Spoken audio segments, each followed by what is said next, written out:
Você até pode pensar que tem o controle sobre a sua vida, mas na verdade, na maior parte do tempo, está apenas repetindo hábitos pré-estabelecidos.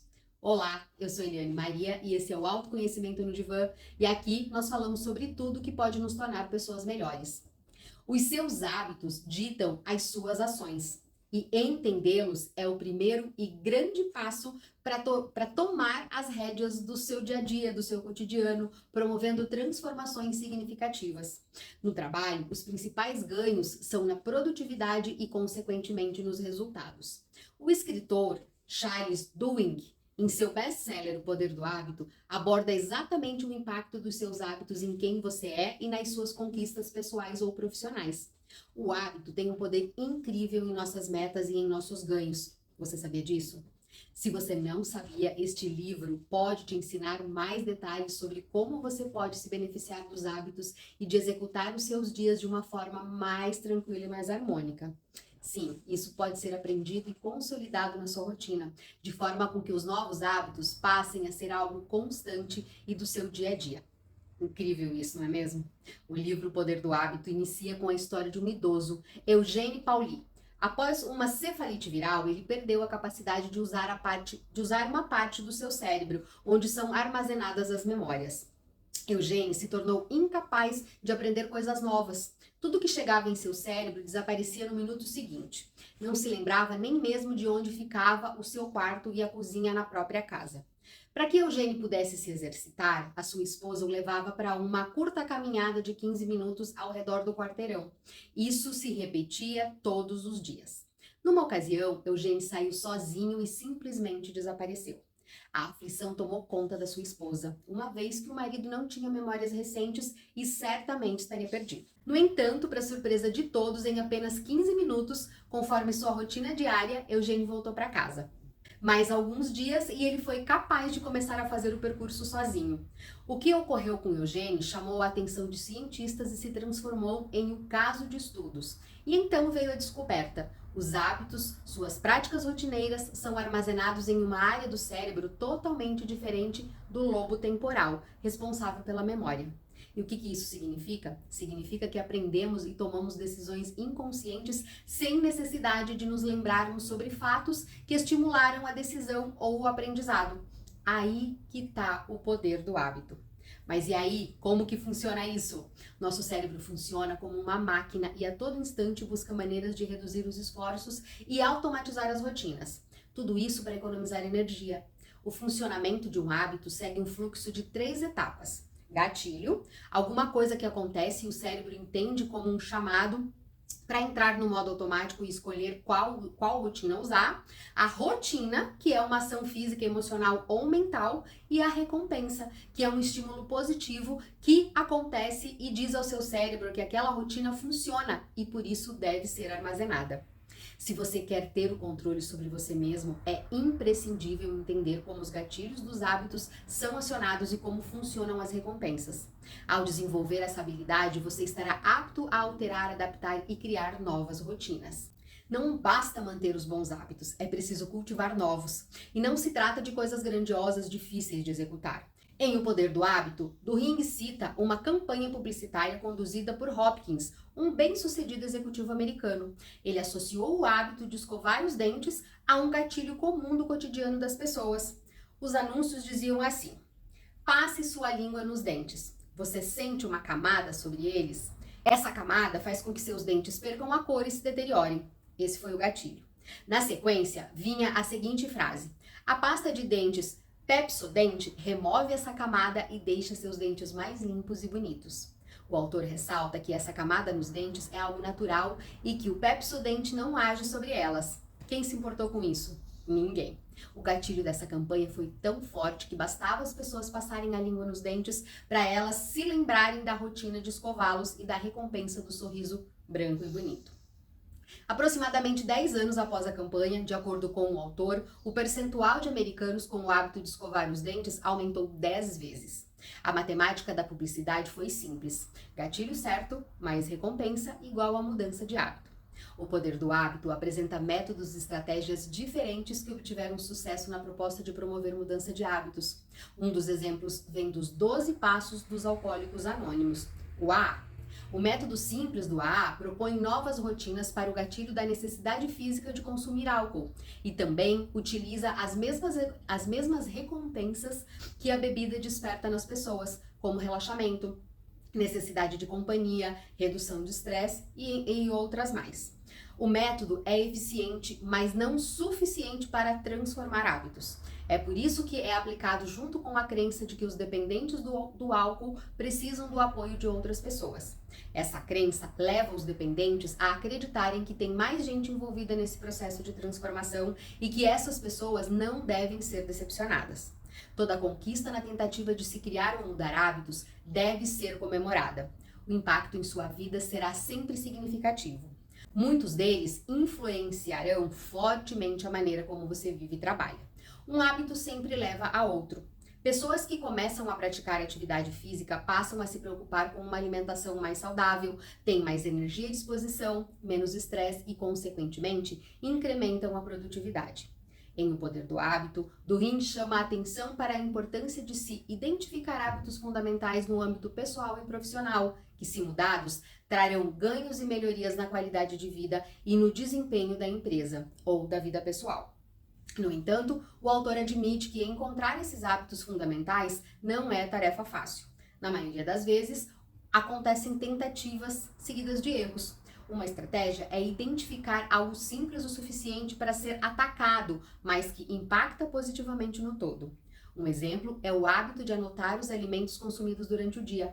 Uma ação aparentemente simples ajuda as pessoas a identificarem irregularidades na alimentação, as levando a planejarem algo mais saudável. Esse método fez parte de um estudo em 2009. O resultado foi fascinante. O grupo que tinha os diários de alimentação perdeu o dobro do peso em comparação com os que não tinham. Querer mudar um hábito e saber como o processo funciona não garante o sucesso.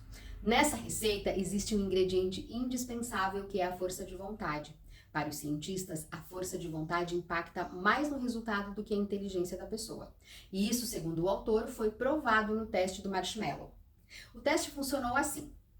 Um doce era colocado na frente de um grupo de crianças. Aquelas que resistissem por 15 minutos à tentação de comê-lo, ganhavam outro doce.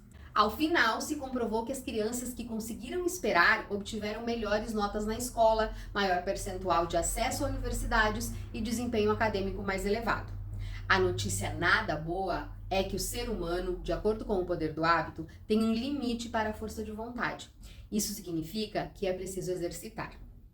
Mas quando você desenvolve a sua capacidade de adiar a recompensa por meio do treinamento da força de vontade, você amplia o seu estoque, sendo capaz de realizar cada vez mais. E como cultivar hábitos nas empresas? Como você pode implantar isso na sua rotina profissional? Existe uma engrenagem de rotinas que movimentam uma empresa. As lideranças, em especial, devem estar atentas ao que acontece no cotidiano para cultivar entre as equipes hábitos que equilibram poder e harmonia. Então é importante que você divida essa leitura com o seu chefe. O Poder do Hábito cita o exemplo do Hospital Roseland, conceituado como um dos melhores dos Estados Unidos. Porém, o sucesso subiu a cabeça dos médicos, que começaram a tratar mal os enfermeiros, que por sua vez descontavam nos pacientes. Os resultados foram terríveis, erros e queda na qualidade do atendimento. A solução veio nas mãos do executivo de qualidade do hospital. Ações simples como instalação de câmeras nos consultórios, checklists de conferência para várias situações e um sistema de avaliações levaram o hospital novamente para a posição de destaque.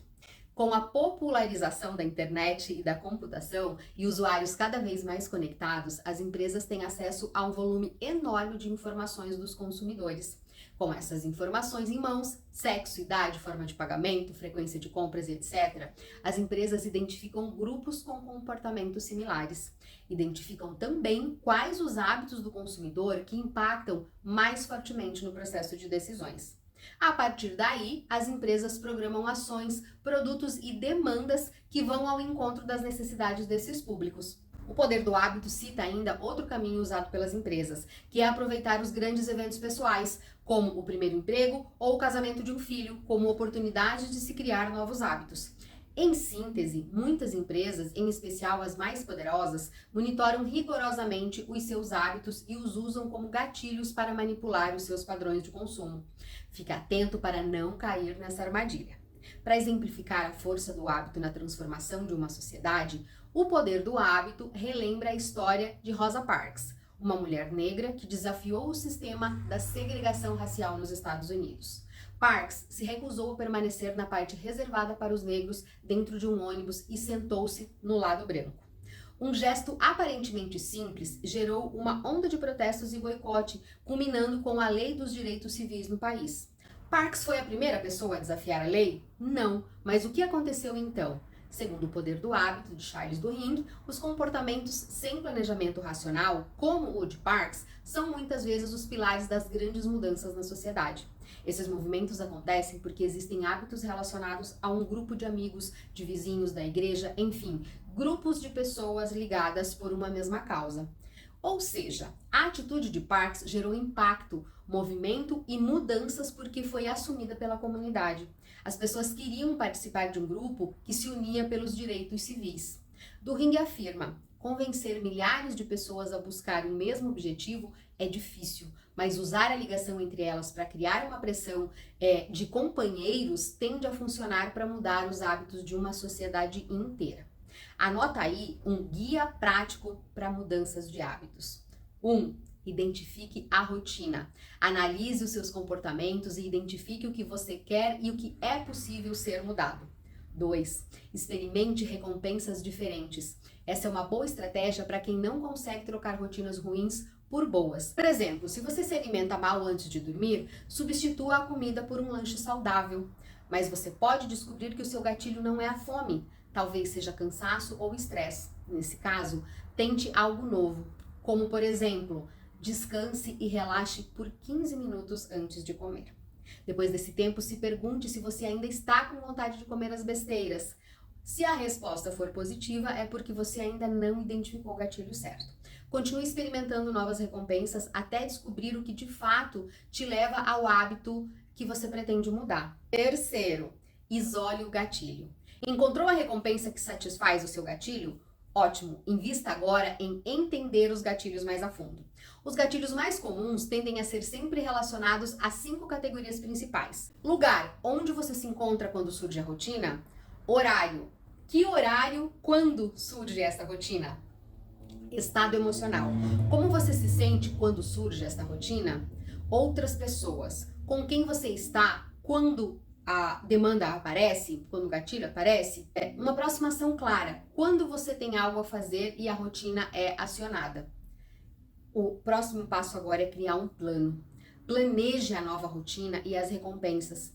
Fique alerta até que o gatilho seja acionado e atue conforme o planejado. Com repetição e força de vontade, você será capaz de mudar todo e qualquer hábito que você quiser. E esse foi o nosso vídeo de hoje, esse foi o nosso resumo de hoje. Esse livro é um baita livro, não só porque ele é uma bíblia, mas porque ele traz muito conteúdo relevante para nós. Eu espero que ele te ajude, eu espero que ele faça sentido na sua rotina, que você consiga aplicar todas as dicas que eu deixei aqui para transformar os seus hábitos ruins em bons hábitos. Deixa um curtir aqui para mim. Comenta como estão os seus hábitos, se você já leu esse livro, se você já conseguiu mudar algum hábito, como que é isso para você, como que é a disciplina para você.